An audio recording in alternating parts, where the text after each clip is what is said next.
And here is the Writer's Almanac for Monday. It's the 30th of November, 2020. It's the birthday of the man who said a successful book is not made of what is in it, but of what is left out of it. Mark Twain, born Samuel Clemens, Florida, Missouri, 1835. His first book was a collection of short stories called The Celebrated Jumping Frog of Calaveras County. Came out in 1867. Did not sell many copies, but it made his reputation. And 2 years later, Mark Twain published The Innocents Abroad, his humorous book about traveling to Europe with other American tourists, which was a big bestseller. In fact, it was the best-selling of all Mark Twain's books during his own lifetime. Over the next 25 years, he published Tom Sawyer, Life on the Mississippi, and in 1884, The Adventures of Huckleberry Finn. Founded his own publishing company, published the memoirs of Ulysses S. Grant, which was hugely successful.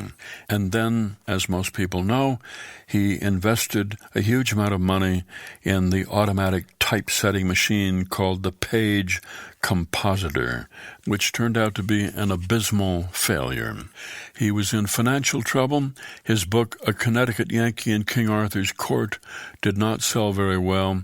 He took his family to Europe, wrote Pudd'nhead Wilson, 1894. It did not sell well either, and so he went on a worldwide lecture tour to earn money. In 1896, his daughter Susie died at the age of 24 from spinal meningitis. And after that, Mark Twain sank into depression. His wife, Olivia, died in 1904. And a year later, on this day in 1905, Mark Twain turned 70. And he had a big party at Delmonico's restaurant in New York City. Willa Cather came, Andrew Carnegie. There was a 40-piece orchestra, and Mark Twain got up and gave a speech. He said his 70th birthday was far superior to his first. He said, I remember the first very well. Everything was so crude, unaesthetic, primeval. I hadn't any hair, I hadn't any teeth, I hadn't any clothes.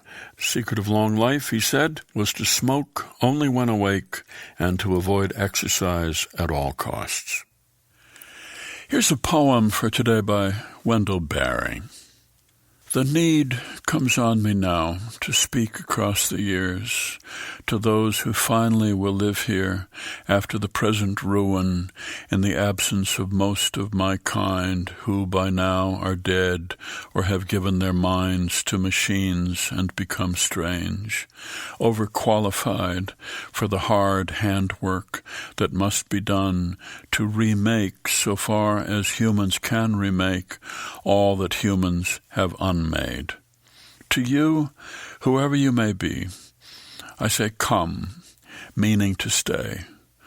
Come, willing to learn what this place, like no other, will ask of you and your children, if you mean to stay.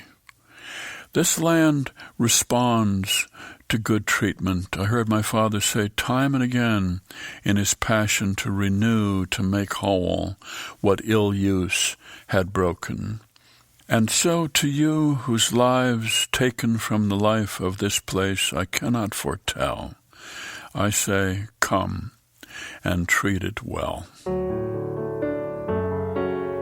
A poem by Wendell Berry from his collection This Day, Sabbath Poems Collected and New, published by Counterpoint and used by permission here on the Writer's Almanac, funded by donations from listeners like you, now available on PRX for distribution by your local radio station. Be well, do good work, and keep in touch.